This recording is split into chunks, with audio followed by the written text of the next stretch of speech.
Hello മക്കളെ, welcome back to new tens. അങ്ങനെ നമ്മൾ ഇതാ 6ാം ക്ലാസ്സിലെ കുഞ്ഞുമക്കൾക്ക് വേണ്ടി ഓരോ ദിവസമായിട്ട് ഓരോരോ ചാപ്റ്റേഴ്സ് ഇങ്ങനെ സെറ്റ് ആയിട്ട് പഠിച്ചുകൊണ്ടിരിക്കുകയാണ് സോഷ്യലിന്റെ. എങ്ങനെയുണ്ട് നിങ്ങളുടെ പഠനമൊക്കെ? ഉഷാറല്ലേ? കഴിഞ്ഞ ചാപ്റ്റർ വരെയൊക്കെ എല്ലാവരും സെറ്റ് ആയിട്ട് പഠിച്ചു കഴിഞ്ഞോ? ഓക്കെ ആണോ? ക്ലിയർ ആണോ? ചാപ്റ്റർ ഒക്കെ ക്ലിയർ ആണെങ്കിൽ കുറച്ച് ഇമോജിയൊക്കെ കിട്ടി, നമ്മുടെ കുറച്ച് റെഡ് ഹാർട്ട് ഇട്ടേ നോക്കട്ടെ. എല്ലാവരും അടിപൊളിയായിട്ട് സെറ്റ് ആയിട്ട് പഠിക്കുന്നുണ്ടോ നോക്കട്ടെ. നമ്മുടെ സോഷ്യൽ സയൻസിന്റെ ചാപ്റ്റേഴ്സ് ഒക്കെ വളരെ അടിപൊളിയായിട്ട് പഠിക്കുന്നുണ്ടോ? Yes, okay. യെസ്. അപ്പൊ മക്കളെ, ഇന്ന് മിസ് ഇതാ പറയാൻ പോകുന്നേ ത്രൂ ദ ഓഷ്യൻസ് അഥവാ സമുദ്രങ്ങളിലൂടെ എന്നുള്ള 10ാമത്തെ ചാപ്റ്റർ ആണെന്ന് പറയാൻ പോകുന്നത്. ഓക്കെ, ഇതാണ് ത്രൂ ദ ഓഷ്യൻസ് അഥവാ സമുദ്രങ്ങളിലൂടെ. മിസ്സിന്റെ ഒപ്പം ഒന്ന് വായിക്കാട്ടോ എല്ലാവരും. ക്ലാസ് തുടങ്ങുന്നതിന് മുന്നേ ആയിട്ട് ഓടിപ്പോയി നമ്മുടെ സ്റ്റഡി മെറ്റീരിയൽ ചിലപ്പോൾ നമ്മുടെ കുട്ടികൾ പുറത്തുള്ള ചിലപ്പോൾ നമ്മുടെ കുട്ടികളുടെ അല്ലാത്തവരുടെ ഉണ്ടാവണം എന്നില്ല. അപ്പൊ അവരെന്ത് ചെയ്യാം, സ്റ്റഡി മെറ്റീരിയലിനൊക്കെ വേണമെങ്കിൽ നമ്മുടെ ഈ താഴെ കാണുന്ന നമ്പറിൽ ഒന്ന് കോൺടാക്ട് ചെയ്യാം കേട്ടോ. അപ്പൊ നിങ്ങൾക്കും ആ സ്റ്റഡി മെറ്റീരിയൽ കിട്ടുന്നതാണ്. ഓക്കെ, അപ്പൊ വേഗം ടെക്സ്റ്റ് ബുക്കും സോഷ്യൽ സയൻസിന്റെ നോട്ട്സ് കാര്യങ്ങളൊക്കെ ക്യുക്കായിട്ട് എഴുതിയെടുക്കാനായിട്ട് ഒരു നോട്ട്ബുക്ക് ഒക്കെ എടുത്തിട്ട് വന്ന് ഉഷാറായിട്ടിരിക്കുക. ഓക്കെ ആണോ? യെസ്. ഓക്കെ, അപ്പൊ നോക്കിക്കടാ, ത്രൂ ദ ഓഷ്യൻസ് അഥവാ സമുദ്രങ്ങളിലൂടെ എന്നുള്ളത് വളരെ ചെറിയൊരു ചാപ്റ്റർ ആണ്, വളരെ ഇൻട്രസ്റ്റിംഗ് ആയിട്ടുള്ള ഒരു ചാപ്റ്റർ ആണ്. നമുക്കറിയാം എന്തൊക്കെയാണ് വാട്ടർ സോഴ്സസ് അഥവാ ജലസ്രോതസ്സുകളെ കുറിച്ചൊക്കെ നമ്മൾ ഒരുപാട് കേട്ടിട്ടുണ്ട് അല്ലെ. റിവേഴ്സും ലേക്സും പോൺസും വെൽസും അതേപോലെ തന്നെ ഓഷ്യൻസും ഇതെല്ലാം നമ്മൾ ഒരുപാട് കേട്ടിട്ടുള്ളതാണ്. അപ്പൊ അതേപോലെ നമുക്ക് കുറച്ചധികം ഓഷ്യൻസിനെ കുറിച്ച്, ഓരോ ഓഷ്യൻസിനെ കുറിച്ച് ഡീറ്റെയിൽഡ് ആയിട്ട് പഠിക്കാനുണ്ട്. അതേപോലെ തന്നെ വാട്ടർ റിസോഴ്സസ് അല്ലെങ്കിൽ സോഴ്സസ് ഏതൊക്കെയാന്നുള്ളത് നമ്മൾ പഠിക്കും കേട്ടോ. പ്രധാനപ്പെട്ട ജലസ്രോതസ്സുകൾ ഏതൊക്കെയാണ്, അങ്ങനെയുള്ള കാര്യങ്ങളൊക്കെയാണ്. വളരെ ഇൻട്രസ്റ്റിംഗ് ആയിട്ടുള്ള ഒരു ചാപ്റ്റർ ആണ് നമ്മൾ ഇന്ന് പഠിക്കാൻ പോകുന്നത്. Okay, yes. അപ്പൊ ഞാൻ ആദ്യം തന്നെ ഒരു കഥ പറയാൻ പോവാണ്. The adventurous seafarers like Columbus explored the ocean and discovered the new world എന്നുള്ളതാണ്. ഓക്കെ, അപ്പൊ എന്താ പറയുന്നത്, നിങ്ങൾക്ക് എല്ലാവർക്കും വളരെ പരിചിതമായിട്ടുള്ള ഒരു പേരായിരിക്കും കൊളംബസ് അല്ലെ. കേട്ടിട്ടുണ്ടാവും നിങ്ങൾ അല്ലെ. അല്ലെങ്കിൽ ഒരു പക്ഷേ ഇപ്പൊ നമ്മുടെ 6ാം ക്ലാസ്സിലെ ടെക്സ്റ്റ് ബുക്ക് കിട്ടിയപ്പോൾ തന്നെ നിങ്ങൾ കണ്ടിട്ടുണ്ടാവും കൊളംബസിന്റെ ഒരു പേജും കാര്യങ്ങളൊക്കെ ആയിട്ട് വരുന്നത് അല്ലെ. യെസ്. അപ്പൊ കൊളംബസിനെ പോലെ സാഹസികരമായ നാവികർ സമുദ്രങ്ങൾ കൂടെ യാത്ര ചെയ്യുകയും പുതിയ പര്യവേക്ഷണം ലോകങ്ങൾ കണ്ടെത്തുകയും ചെയ്തു എന്നുള്ളതാണ്. Water is the vital for the life on the earth. ഭൂമിയിലെ ജീവനിലെ ഏറ്റവും ഒഴിവാക്കാൻ പറ്റാത്ത അത്രയധികം ഇമ്പോർട്ടന്റ് ആയിട്ടുള്ള ഒന്നാണ് വാട്ടർ എന്ന് പറയുന്നത്. It covers about 71% of the surface. ഏകദേശം 71% അല്ലെ. അതിന്റെ ഏകദേശം 71% എന്ത് ചെയ്യുന്നുണ്ട്, വാട്ടർ കവർ ചെയ്യുന്നുണ്ട് എന്നുള്ള കാര്യം ഒന്ന് നോട്ട് ചെയ്യാം. അതേപോലെ തന്നെ നോക്കാം, then the oceans, rivers, lakes and wells are the major water sources. എന്തൊക്കെയാണ്? സമുദ്രങ്ങൾ, നദികൾ, തടാകങ്ങൾ, കിണറുകൾ. നോട്ട് ചെയ്ത് എല്ലാവരും. Oceans, reverse, lakes and Wells അല്ലെ. നോക്കാം, സമുദ്രങ്ങൾ, നദികൾ, തടാകങ്ങൾ, കിണറുകൾ, ഇതെല്ലാം എന്താണ്? പ്രധാനപ്പെട്ട ജലസ്രോതസ്സുകളാണ് അഥവാ വാട്ടർ സോഴ്സസ് ആണ് അല്ലെ. Some sources are on the surface while others lie underground. ചിലതൊക്കെ നമുക്ക് എങ്ങനെയാണ്, നേരിട്ട് നമുക്ക് കാണാൻ പറ്റും ജലസ്രോതസ്സുകൾ അല്ലെ. ഇതെല്ലാം എങ്ങനെയായിരിക്കും? ഭൂമിയുടെ മുകളിലായിരിക്കും, ഉപരിതലത്തിലായിരിക്കും. എന്നാൽ മറ്റുള്ളവയോ ഭൂമിക്ക് അടിയിലായിരിക്കും കിടക്കുക. അണ്ടർഗ്രൗണ്ട് അല്ലെ, ഭൂമിക്ക് അടിയിലായിട്ടായിരിക്കും കാണുന്നതെന്നുള്ളതാണ്. ഓക്കെ, ഇതൊരു ഇൻട്രൊഡക്ഷൻ പോലെ പറയുന്ന കാര്യമാണ്. എല്ലാവരും ഒന്ന് നോട്ട് ചെയ്തേക്കാം കേട്ടോ. ഓക്കെ, എടുത്ത് നോക്കിക്കേ, ഇവിടെ ഞാൻ കുറച്ചധികം പിക്ചേഴ്സ് ആണ് നിങ്ങളെ കാണിച്ചു തന്നിരിക്കുന്നത്. കിണറുണ്ട്. നിങ്ങളുടെ വീട്ടില് കിണറുള്ളവരൊക്കെ ഒന്ന് വേവ് ചെയ്യാട്ടോ. ഹാൻഡ്സ് അവിടെ ഇരുന്ന്. എത്ര പേര് വീട്ടിൽ കിണറുണ്ട്? യെസ്. കുറച്ച് പേരുടെ വീട്ടിൽ ഇപ്പൊ കിണറുണ്ടാവും. കുറച്ച് പേര് കിണർ വേറെ എവിടെയെങ്കിലും ആയിരിക്കും കണ്ടിട്ടുള്ളത്. നേരിട്ട് വീട്ടിലൊന്നും കിണറില്ലാത്ത കുറച്ച് പേരുണ്ടാവും. ഓക്കെ, അപ്പൊ വെൽ, കിണർ, സ്പ്രിംഗ്, നീരരുവി, റിവർ, നദി, അതേപോലെ തന്നെ ലേക്ക് ആണ്ടോ ഈ കാണുന്നേ, തടാകം. അതേപോലെ തന്നെ ബോർവെൽ കണ്ടിട്ടുണ്ടാവും നിങ്ങള്. കുഴൽ കിണറൊക്കെ ഹൈ റേഞ്ച് ഒക്കെ ഇല്ലേ, നല്ല മലകളുടെ ഒക്കെ കുന്നുകളിലോ അല്ലെങ്കിൽ ഇപ്പൊ ഇടുക്കി, വയനാട് പോലുള്ള സ്ഥലങ്ങളിലൊക്കെ താമസിക്കുന്നവരാണെങ്കിൽ ചിലപ്പോ നിങ്ങൾ അവിടെ ട്യൂബ് കിണർ അല്ലെങ്കിൽ കുഴൽ കിണർ എന്നൊക്കെ പറഞ്ഞ് കണ്ടിട്ടുണ്ടാവും അല്ലേ. പിന്നെ നോക്കുക, ഓഷ്യൻസ്, സമുദ്രം അല്ലെ. സമുദ്രം, യെസ്. അപ്പൊ ഇതെല്ലാമാണ് നമ്മുടെ ഈ ചിത്രത്തിൽ ഇൻക്ലൂഡ് ചെയ്തിട്ടുള്ളത്. ഓക്കെ, അപ്പൊ മക്കളെ, ഈ പറഞ്ഞിരിക്കുന്ന കാര്യങ്ങളിൽ നിന്ന് നിങ്ങളോട് ഒരു കാര്യം ഇവിടെ ചെയ്യാൻ പറഞ്ഞിരിക്കുന്നത്, ദ സോഴ്സ് ഓഫ് വാട്ടർ അഥവാ ജലസ്രോതസ്സുകളെ 2ആയി തരംതിരിക്കാനാണ് പറഞ്ഞിരിക്കുന്നത്. എത്രയായിട്ടാണ്? 2ആയി തരംതിരിക്കാൻ. ഒന്ന് സർഫേസ് വാട്ടർ സോഴ്സസും മറ്റൊന്ന് അണ്ടർഗ്രൗണ്ട് വാട്ടർ സോഴ്സസും. എന്താ പറയുന്നേ? ഉപരിതല ജലസ്രോതസ്സുകളും അതേപോലെ തന്നെ ഭൂഗർഭ ജലസ്രോതസ്സുകളും കേട്ടോ. വളരെ വളരെ വളരെ ഇമ്പോർട്ടന്റ് ആണ്. എത്രയായിട്ടാണ് തരംതിരിക്കുന്നത്? 2ആയിട്ടാണ് നമ്മൾ തരംതിരിക്കുന്നത്. എല്ലാവരും മിസ്സിന്റെ ഒപ്പം പറഞ്ഞേ, എത്രയായിട്ടാണ് തരംതിരിക്കുന്നത്? 2ആയിട്ടാണ്. എത്രയാണ്? 2ആയിട്ട്. സർഫേസ് വാട്ടർ സോഴ്സസ്, ഉപരിതല ജലസ്രോതസ്സുകളും അണ്ടർഗ്രൗണ്ട് വാട്ടർ സോഴ്സ് അഥവാ ഭൂഗർഭ ജലസ്രോതസ്സുകളുമാണ് കേട്ടോ. എന്തൊക്കെയാണ് അപ്പൊ സർഫേസ് വാട്ടർ സോഴ്സ്? ഏതൊക്കെയാണ്? നമ്മൾ എല്ലാവരും കാണുന്ന റിവറും ലേക്കും പോണ്ടും റിസർവോയർ ഒക്കെ നമുക്ക് പറയാം അല്ലെ. നദി, തടാകം, കുളം, അതേപോലെ തന്നെ ജലസംഭരണികൾ, ഇതെല്ലാം എന്തിൽ വരുന്നതാണ്? ഈ സർഫേസ് വാട്ടർ സോഴ്സസ് ആണ്. ഉപരിതലത്തിൽ നമുക്ക് എല്ലാവർക്കും ഒരുപോലെ കാണാൻ പറ്റുന്ന സർഫേസ് വാട്ടർ ആണ്. എന്നാൽ അണ്ടർഗ്രൗണ്ട് വാട്ടർ സോഴ്സസ്, എന്താണ് അണ്ടർഗ്രൗണ്ട് വാട്ടർ സോഴ്സസ് എന്ന് പറഞ്ഞു കഴിഞ്ഞാൽ? ഭൂമിയുടെ അടിയിലായിരിക്കും അല്ലെ. അതാണ് നമ്മൾ പറയുന്ന ഭൂഗർഭ ജലസ്രോതസ്സുകൾ. അതിന്റെ ഉദാഹരണമാണ് നമ്മളിപ്പോ ഈ പറഞ്ഞ സ്പ്രിംഗ്, നീരരുവി, അതേപോലെ തന്നെ വെൽ, കിണർ, അതേപോലെ തന്നെ കുഴൽ കിണർ അഥവാ ബോർവെല്. ഇതെല്ലാം എന്തിൽ വരുന്നതാണ്? ഭൂഗർഭ ജലസ്രോതസ്സുകൾ അഥവാ അണ്ടർഗ്രൗണ്ട് വാട്ടർ സോഴ്സസ് ആണ്. ഓക്കെ ആണോ പറഞ്ഞത്? അപ്പൊ ഇത് രണ്ടും വളരെ ഇമ്പോർട്ടന്റ് ആയിട്ടുള്ളതാണ്. വാട്ടർ സോഴ്സസിനെ നമ്മൾ എത്രയായിട്ട് തിരിച്ചിട്ടുണ്ട്? രണ്ടായിട്ട് തരം തിരിച്ചിട്ടുണ്ട്. എത്രയായിട്ടാണ്? രണ്ടായിട്ട്. ഏതൊക്കെയാണ്? സർഫേസ് വാട്ടർ സോഴ്സ് അഥവാ ഉപരിതല ജലസ്രോതസ്സുകളും അണ്ടർഗ്രൗണ്ട് വാട്ടർ സോഴ്സ് അഥവാ ഭൂഗർഭ ജലസ്രോതസ്സുകൾ എന്നിങ്ങനെ രണ്ടായിട്ട് തിരിച്ചിട്ടുണ്ട് കേട്ടോ. ഓക്കെ, അപ്പൊ അടുത്ത് നോക്കിയേ, what are the water sources that we use for our daily needs? നമ്മുടെ ദൈനംദിന ആവശ്യങ്ങൾക്ക് അല്ലെങ്കിൽ നമ്മുടെ ഡെയിലി വീട്ടിലേക്കുള്ള ഓരോ ആവശ്യങ്ങൾക്കായിട്ട്, വീട്ടിലേക്ക് എന്നല്ല, നമ്മുടെ ഡെയിലി നീഡ്സിനെല്ലാം നമ്മൾ ഏതെല്ലാം ജലസ്രോതസ്സുകളിൽ നിന്നാണ് നമുക്ക് വെള്ളം ലഭിക്കുന്നതെന്ന് ചോദിച്ചു കഴിഞ്ഞാൽ നമുക്ക് ഏതൊക്കെ പറയാം? സ്പ്രിംഗ്, നീരുറവകൾ പറയാം അല്ലെ. ദെൻ റിവേഴ്സ്, നദികൾ, ലേക്സ്, തടാകങ്ങൾ ഉപയോഗിക്കാറുണ്ട്. പോണ്ട്സ്, കുളങ്ങൾ, വെൽസ് എന്താണ്?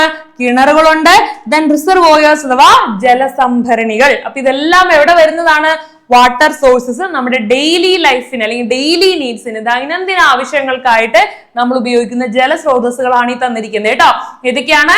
സ്പ്രിംഗ്, നീരുറവകൾ, റിവേഴ്സ്, നദികൾ, ലേക്സ് അഥവാ തടാകങ്ങൾ, പോണ്ട്സ് അഥവാ കുളങ്ങൾ, വെൽസ് അഥവാ കിണറുകൾ, റിസർവോയേഴ്സ് അഥവാ ജലസംഭരണികൾ. ഓക്കെ ആണോടാ കുഞ്ഞുങ്ങളെ പറഞ്ഞ കാര്യം?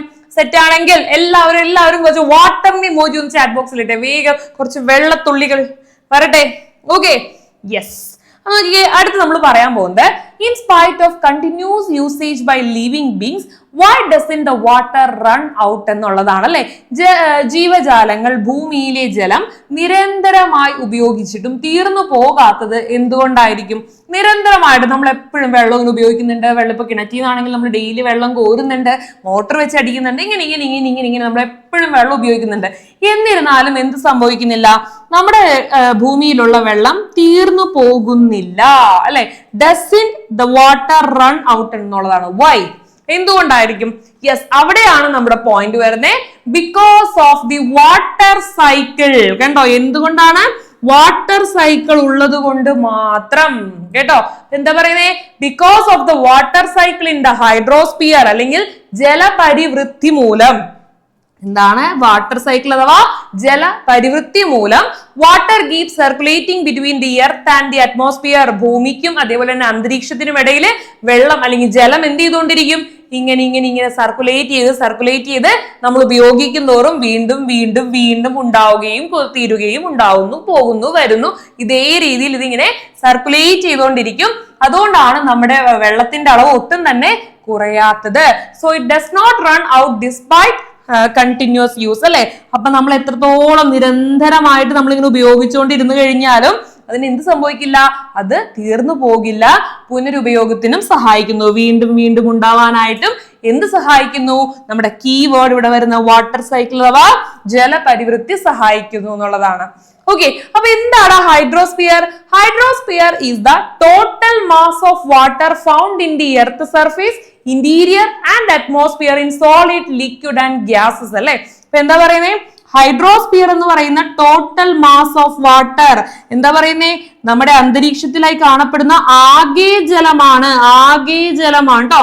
ആകെ ജലമാണ് എന്ത്? ഹൈഡ്രോസ്ഫിയർ. അവിടെ എന്തൊക്കെയാണ്? എർത്തിന്റെ സർഫേസിലായിട്ടും ഇന്റീരിയർ ആയിട്ടും അല്ലെ. ഇന്റീരിയർ ആയിട്ടും അതേപോലെ അറ്റ്മോസ്ഫിയറില് സോളിഡ്, ലിക്വിഡ്, ഗേഷ്യസ് സ്റ്റേറ്റിൽ കാണുന്ന ഖരം, ദ്രാവകം, വാതകം എന്നീ അവസ്ഥകളിൽ ഭൂമിയുടെ ഉപരിതലത്തിലും അന്തർഭാഗത്തും കാണപ്പെടുന്നതാണ് ഈ ഹൈഡ്രോസ്ഫിയർ എന്ന് പറയുന്നത് കേട്ടോ. ഒന്ന് നോട്ട് ചെയ്തേക്കാം. യെസ്, അപ്പൊ നമ്മൾ ഇനി എന്താണ് വാട്ടർ സൈക്കിൾ എന്നും ജലപരിവൃത്തി എന്നാൽ എന്ത് എന്നുള്ളതാണ് നമ്മൾ പഠിക്കാൻ പോകുന്നത്. മക്കളെ, ഈ ചിത്രം എല്ലാവരും ഒന്ന് നോക്കിക്കടാ. യെസ്, എന്താണ് ഇവിടെ കുറച്ചധികം വേർഡ്സ് ഒക്കെ നിങ്ങൾക്ക് അത്രമേൽ പരിചയമില്ലാത്ത കുറച്ച് വേർഡ്സ് ഒക്കെ നിങ്ങൾക്ക് കാണാൻ പറ്റുന്നുണ്ട്. കണ്ടൻസേഷൻ, ഇവാപറേഷൻ, അങ്ങനെയുള്ള കുറച്ച് സ്നോ കവർ, ദെൻ പെർസിപ്പിറ്റേഷൻ, മഴയായിട്ട് വരുന്നു, മലകളുടെ മുകളിലൊക്കെ മഴ പെയ്യുന്നു, അത് പതിയെ പതിയെ ഒഴുകി ഒഴുകി ഒഴുകി ലേക്സിലേക്കൊക്കെ വരുന്നു, അങ്ങനെ നമുക്ക് വെള്ളം കിട്ടുന്നു. ലേക്സിൽ നിന്ന് വീണ്ടും ഇത് നീരാവിയായിട്ട് അന്തരീക്ഷത്തിലേക്ക് പോകുന്നു, അവിടെ ചെന്ന് മേഘങ്ങളുടെ ഇടയിൽ പോയി പിന്നെയും മഴയായിട്ട് ഭൂമിയിലേക്ക് വരുന്നു. ഈ പ്രോസസ് ഇങ്ങനെ ഇങ്ങനെ ഇങ്ങനെ ഇങ്ങനെ ഇങ്ങനെ ഈ പ്രക്രിയ എന്തുകൊണ്ടിരിക്കും? നടന്നുകൊണ്ടേയിരിക്കും. ഈ പ്രക്രിയ ഇങ്ങനെ നടന്നുകൊണ്ടേയിരിക്കും എന്നുള്ളതാണ്. ഓക്കെ, അപ്പൊ നോക്കാം. The water cycle is the continuous circulation of water on the earth. ഭൂമിക്കുള്ളിൽ അല്ലെങ്കിൽ ഭൂമിയിലെ വാട്ടർ കണ്ടിന്യൂസ് ആയിട്ടുള്ള അന്തരീക്ഷത്തിലെ ഭൗമോപരിതലത്തിൽ ജലത്തിന്റെ ചാക്രിക ചലനമാണ് ജലപരിവൃത്തി എന്ന് വിളിക്കുന്നത്. കണ്ടിന്യൂസ് ആയിട്ട് നിരന്തരമായിട്ടുള്ള ഈ ഒരു rotation. The different source of water on the earth turns into vapour through the evaporation. അപ്പൊ ഭൂമിയിലെ പല പല പല ജലസ്രോതസ്സുകളിലുള്ള വാട്ടർ എന്ത് ചെയ്യുന്നുണ്ട്? ഈ ഒരു പ്രോസസ്സ് വഴി ഇവാപറേഷൻ സംഭവിച്ച്, ഇവാപറേഷൻ അഥവാ ബാഷ്പീകരണത്തിലൂടെ നീരാവിയായി മാറുന്നു. നമ്മൾ പറഞ്ഞു മഴ പെയ്യുന്നു, മഴവെള്ളം എന്ത് ചെയ്യുന്നു? ഒലിച്ച് പുഴകളിലും തോടുകളിലും അതേപോലെ ലേക്സിലൊക്കെ വരുന്നു. അവിടെ നിന്ന് നീരാവിയായിട്ട് വീണ്ടും അന്തരീക്ഷത്തിലേക്ക് പോകുന്നു. അന്തരീക്ഷത്തിൽ ചെന്നതിന് ശേഷം അത് മഴയായി വീണ്ടും ഭൂമിയിലേക്ക് വരുന്നു എന്നുള്ളതാണ്. Okay, the vapour thus formed becomes the clouds. കണ്ടോ? അപ്പൊ ഈ നീരാവി എന്തായി മാറുന്നു? മേഘങ്ങളായി മാറുന്നു. ത്രൂ ദ കണ്ടൻസേഷൻ വഴി ഇത് ഈ നീരാവി മേഘങ്ങളായി മാറുന്നു എന്നുള്ളതാണ്. In addition to clouds, fog and dew are the other forms of condensation. മേഘങ്ങൾ കൂടാതെ എങ്ങനെയാണ് ഫോഗും ഡ്യൂവും ആയിട്ടും എന്ത് വരുന്നുണ്ട്? കണ്ടൻസേഷൻ വരുന്നുണ്ട്. നോക്കാം, മൂടൽ മഞ്ഞായിട്ട് എന്ത് വരുന്നുണ്ട്? ഈ കണ്ടൻസേഷൻ നിലനിൽക്കുന്നു എന്നുള്ളതാണ് കേട്ടോ. Water droplets from the clouds reach the earth through precipitation. അപ്പൊ എന്താ പറയുന്നത്? മേഘങ്ങളിലെ ജലകണികകൾ വർഷണത്തിലൂടെ അല്ലെങ്കിൽ മഴയിലൂടെ എന്ത് ചെയ്യുന്നുണ്ട്? ഭൂമിയിൽ വീണ്ടും വീണ്ടും വീണ്ടും എർത്തിലേക്ക് വരുന്നു. Then rain, snowfall, hailstones are the different forms of precipitation. മഴ മാത്രമായിട്ടല്ല അല്ലെങ്കിൽ മഴയായിട്ട് മാത്രമല്ല അന്തരീക്ഷത്തിൽ നിന്ന് ഭൂമിയിലേക്ക് വീഴുന്നത്.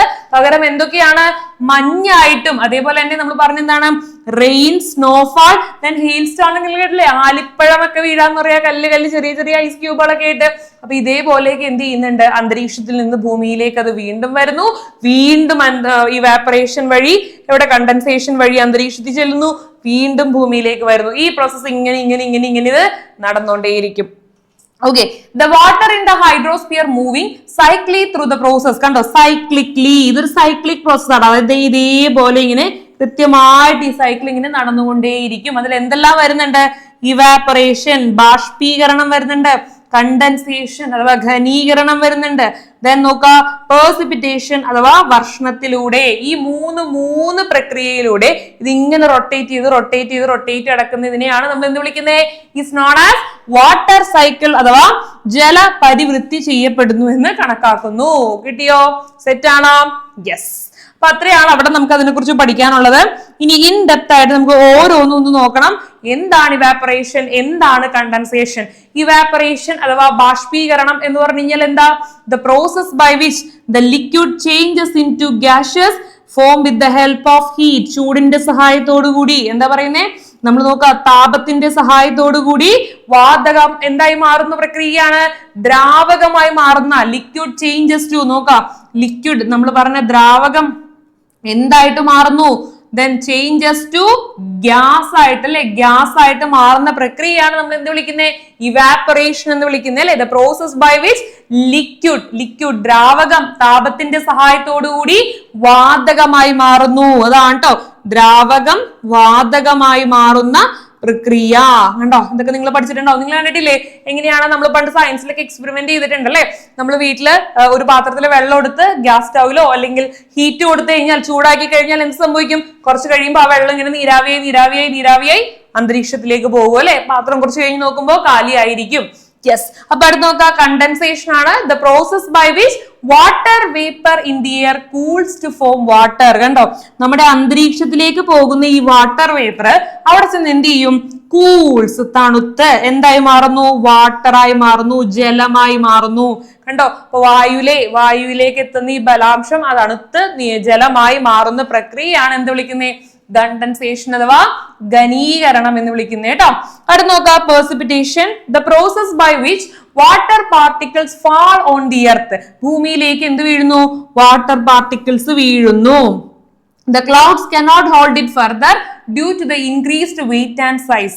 അപ്പൊ ഇതിന്റെ നമ്മൾ ഈ ചെന്ന് ക്ലൗഡ്സ് ആയിട്ട് മാറിയ ഈ സാധനത്തിന്റെ വെയിറ്റും സൈസും വലുപ്പവും ഭാരവും കൂടി കഴിയുമ്പോൾ ഇതിനിങ്ങനെ അതിനെ ഹോൾഡ് ചെയ്ത് പിടിച്ചു നിർത്താനായിട്ട് സാധിക്കില്ല. അപ്പൊ അവരെന്ത് ചെയ്യും? നേരെ മഴയായിട്ട് ഭൂമിയിലേക്ക് അത് വീഴിക്കാൻ തുടങ്ങും. അപ്പൊ നോക്കാം, തുടർച്ചയായ ഘനീകരണത്തിലൂടെ മേഘങ്ങളിലെ ജലകണികകളുടെ വലിപ്പവും ഭാരവും കൂടുമ്പോൾ അന്തരീക്ഷത്തിൽ തങ്ങി നിൽക്കാനാകാതെ അവ എന്ത് ചെയ്യുന്നു? ഭൂമിയിലേക്ക് ദ്രാവക രൂപത്തിലോ ഖരരൂപത്തിലോ പതിക്കുന്ന പ്രക്രിയ. അവിടെ എങ്ങനെയായിരിക്കും? നമ്മൾ പറഞ്ഞു എപ്പോഴും മഴയല്ല, ചിലപ്പോൾ മഞ്ഞായിട്ടോ അല്ലെങ്കിൽ ആലിപ്പഴമായിട്ടോ ഒക്കെ എന്ത് ചെയ്യാം?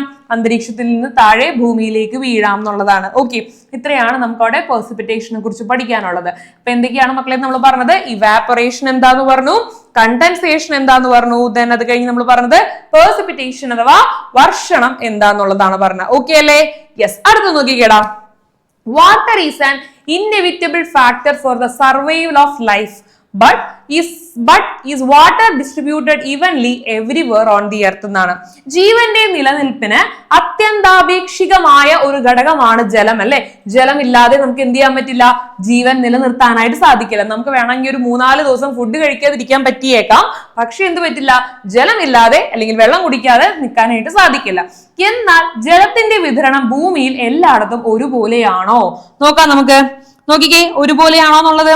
Ocean water and other saline water 97% ആണ്. കണ്ടോ, നമ്മൾ മൊത്തത്തിൽ എത്രയാണ്? 97% കടലും ഉപ്പുവെള്ളവും കാര്യങ്ങളൊക്കെയാണ്. അതിൽ എത്ര ശതമാനം മാത്രമേ ഫ്രഷ് വാട്ടർ ഉള്ളൂ? ശുദ്ധജലം എത്ര ശതമാനമേ ഉള്ളൂ? 3% മാത്രമേ എന്തുള്ളൂ എന്നാ പറയുന്നേ? ഫ്രഷ് വാട്ടർ ഉള്ളൂ. ഈ 3% ഫ്രഷ് വാട്ടർ ആണ് നമ്മൾ ഈ കാണുന്ന രീതിയിൽ പല പല കാര്യങ്ങൾക്കായിട്ട് നമ്മൾ എന്ത് ചെയ്തിരിക്കുന്നത്? ഡിവൈഡ് ചെയ്തെടുത്തിരിക്കുന്നത്. നോക്കിക്കേ, water in ice sheets and glaciers ആയിട്ട് 68.7%, underground water 30%, then surface water 0.3% and മറ്റ് സോഴ്സുകളായിട്ട് 0.9% ആണ് കേട്ടോ. അപ്പൊ ഇത്രയും കാര്യങ്ങളായിട്ട് ഈ കാണുന്ന ഈ വെറും 3%യാണ് നമ്മൾ ഈ കാണുന്ന രീതിയിൽ ഡിവൈഡ് ചെയ്തിരിക്കുന്നത്. അപ്പൊ ഇനിയിപ്പോ വെള്ളം വെറുതെ പാഴാക്കി കളയുന്നവരൊക്കെ ചിന്തിക്കേണ്ട ഒരു കാര്യമുണ്ട്. ആകെ നമുക്ക് ശുദ്ധജലം എത്ര മാത്രമേ ഉള്ളൂ? നമുക്ക് ആകെ 3% ഉള്ളൂ.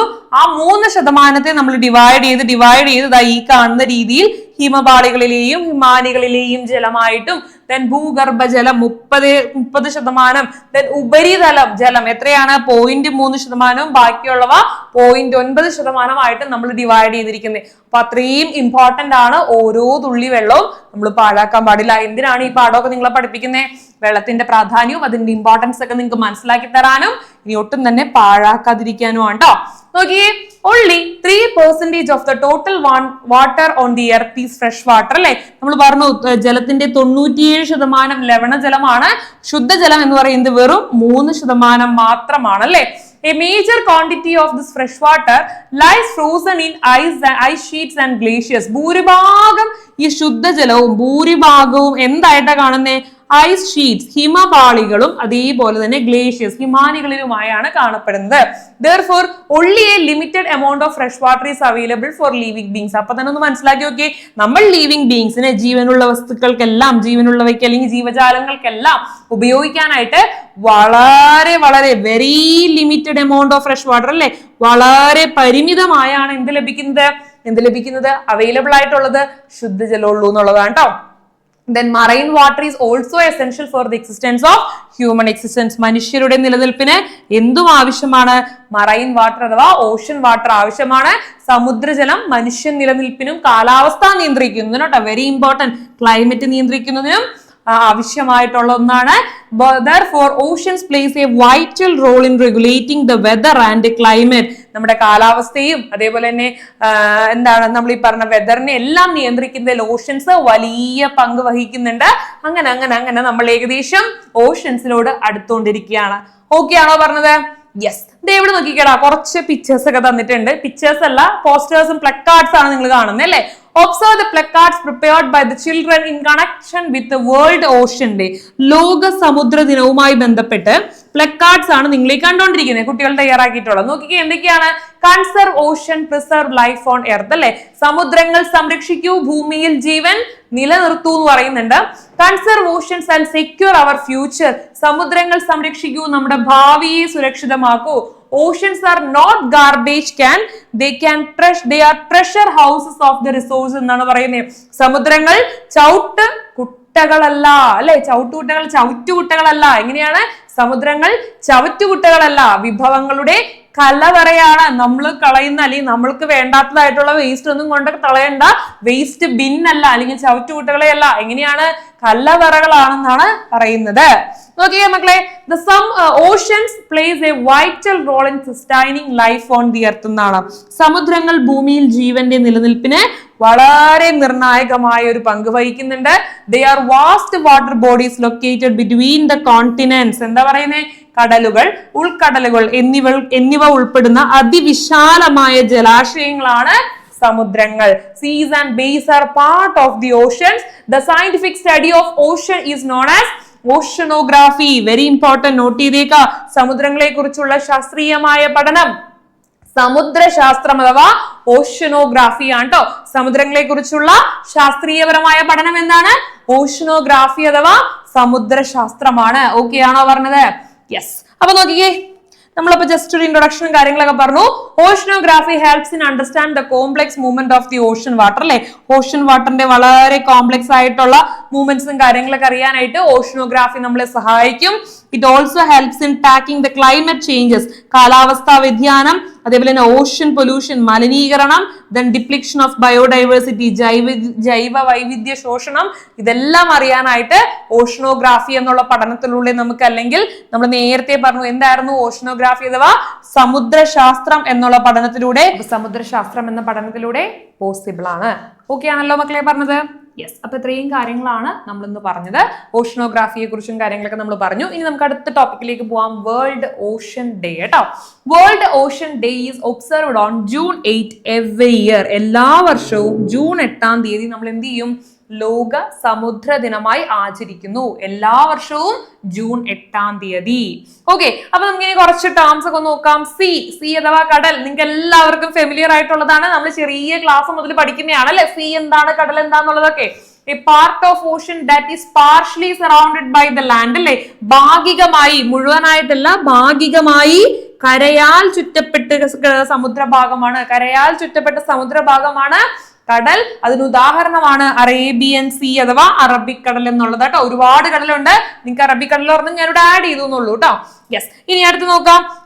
ബേ എന്താ? ഉൾക്കടലാണ് അല്ലെ. A part of the ocean that extends into the land, കരഭാഗത്തിനുള്ളിൽ കയറി കിടക്കുന്ന സമുദ്രമാർഗമാണ് ഉൾക്കടൽ. ബേ ഓഫ് ബംഗാൾ അഥവാ ബംഗാൾ ഉൾക്കടല് നമുക്ക് അതിന് ഉദാഹരണമായിട്ട് പറയാം. ദെൻ സ്ട്രെയിറ്റ് അഥവാ കടലിടുക്കുകൾ, a narrow strip of water connecting the two seas or oceans located between the land areas. രണ്ട് കടലുകളെയോ സമുദ്രങ്ങളെയോ സമുദ്രഭാഗങ്ങളെയോ തമ്മിൽ ബന്ധിപ്പിക്കുന്ന അല്ലെ, connecting two seas or oceans between the lands located between the land areas, കരകൾക്കിടയിലായി സ്ഥിതി ചെയ്യുന്നതുമായ വീതി കുറഞ്ഞ സമുദ്രഭാഗമാണ് കടലിടുക്ക്. ദ പാക് സ്ട്രൈറ്റ് അല്ലെങ്കിൽ ദ പാക് കടലിടുക്കാണ് ഇതിനൊരു ഉദാഹരണമായിട്ട് നമുക്ക് പറയാനുള്ളത്. ഓക്കെ അല്ലേ? യെസ്. അപ്പൊ ഇത്രയും കാര്യങ്ങളാണ് നമുക്ക് ഈ ചാപ്റ്ററിൽ ഷോർട്ട് ആയിട്ട് പറഞ്ഞു തരാനുള്ളത് നിങ്ങളോട്. അപ്പൊ നമ്മൾ അത്യാവശ്യം ഡീറ്റെയിൽഡ് ആയിട്ട് തന്നെ കാര്യങ്ങളൊക്കെ നിങ്ങളോട് പറഞ്ഞു തന്നിട്ടുണ്ട്. ഇനി ക്വിക്കായിട്ട് നമുക്ക് ചാപ്റ്റർ 1 നോക്കിയേക്കാം എന്തൊക്കെയാന്നുള്ളത്. ഫസ്റ്റ് നമ്മൾ ജസ്റ്റ് ഒരു ഇൻട്രൊഡക്ഷൻ പോലെ കൊളംബസിന്റെ കഥയൊക്കെ പറഞ്ഞു, എത്ര പെർസെന്റേജ് ആണ് വാട്ടർ കണ്ടന്റ് കാര്യങ്ങളെല്ലാം പറഞ്ഞു. ദെൻ വാട്ടർ സോഴ്സസിനെ കുറിച്ച് നമ്മൾ പറഞ്ഞു അല്ലെ. ജലസ്രോതസ്സുകളെ രണ്ടായിട്ട് തിരിച്ചിട്ടുണ്ട്. ഏതൊക്കെയാണ്? സർഫേസ് വാട്ടർ സോഴ്സസും അണ്ടർഗ്രൗണ്ട് വാട്ടർ സോഴ്സസും അല്ലെ. ഉപരിതല ജലസ്രോതസ്സുകളും ഭൂഗർഭ ജലസ്രോതസ്സുകളും എന്നാണ് തിരിച്ചത്. അതിനെ കുറിച്ച് ഉദാഹരണവും കാര്യങ്ങളൊക്കെ നമ്മൾ പറഞ്ഞു. വാട്ടർ സൈക്കിൾ അതിനെ കുറിച്ച് പറഞ്ഞു. അത് കഴിഞ്ഞ് നേരെ ജലമണ്ഡലം അഥവാ ഹൈഡ്രോസ്ഫിയർ, ഏറ്റവും പ്രധാനപ്പെട്ട വാട്ടർ സൈക്കിൾ വളരെ ഇമ്പോർട്ടന്റ് ആണ്, പഠിച്ചിട്ടേ പോകാൻ പാടുള്ളൂ. അതിന്റെ ഓരോ കാര്യങ്ങളും നമ്മൾ എടുത്തെടുത്ത് പറഞ്ഞു. ദെൻ ഇവാപറേഷൻ, കണ്ടൻസേഷൻ, ബാഷ്പീകരണം, ഘനീകരണം, ദെൻ പേഴ്സിപ്പിറ്റേഷൻ, വർഷണം, ഇതെല്ലാം പ്രധാനപ്പെട്ടതാണ്. സെറ്റായിട്ട് പഠിച്ചേക്കണം. നമ്മൾ നേരെ അത് കഴിഞ്ഞ് നേരെ പോയത് ഓഷ്യൻസിനെ കുറിച്ചും അതിന്റെ പ്രധാന കാര്യങ്ങളൊക്കെ പറഞ്ഞു. നേരെ ഓഷൻസിലേക്ക് പോയി. ഓഷൻസിനെ കുറിച്ച് ഓഷനോഗ്രഫി അഥവാ നമ്മൾ പറഞ്ഞ സമുദ്രശാസ്ത്രമാണ് അല്ലെ. ഓഷനോഗ്രഫി അഥവാ സമുദ്രശാസ്ത്രത്തെ കുറിച്ച് പറഞ്ഞു. ദെൻ വേൾഡ് ഓഷൻ ഡേ എന്നാണ്, ജൂൺ 8-ാം തീയതിയാണ്. ദെൻ കടൽ അഥവാ സീ, ഉൾക്കടൽ അഥവാ ബേ, സ്ട്രേറ്റ് അഥവാ കടൽ ഇടുക്കുകളെ കുറിച്ച് നമ്മൾ പറഞ്ഞു. യെസ്, അപ്പൊ ഇത്രയും കാര്യങ്ങളാണ് നമ്മൾ ഇന്ന് പഠിച്ചത്.